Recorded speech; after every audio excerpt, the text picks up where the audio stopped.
Hi, I'm Sabrina with BC Liquor. February's cocktail of the month is a classic Espresso Martini.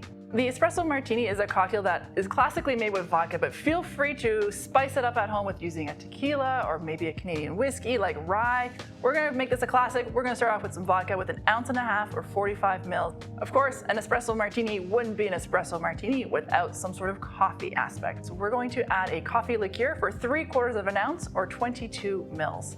If you have a sweet tooth or enjoy your coffee a little bit on the sweeter side, you can add a little bit of simple syrup to your drink. I'm going to add 1/4 ounce or 7 ml. And of course, we want to make sure that we're adding espresso. If you don't have espresso at home, that's okay. Cold brew works great, or even fresh hot coffee. We're going to add 3/4 ounce or 22 ml. Now, if you're using fresh espresso or hot coffee, you have to work a little faster because the ice will melt quickly. If you're using a cold brew, you have a little bit more time on your side.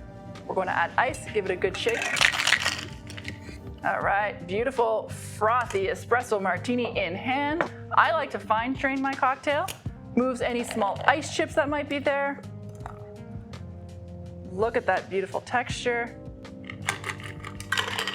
Now, classically, an Espresso Martini is garnished with 3 coffee beans. One is for your health, the second for your wealth, and the third for your happiness. But feel free to add a little cocoa dusting. A classic Espresso Martini with vodka. Head to your local BC liquor store to pick up all your spirited products today.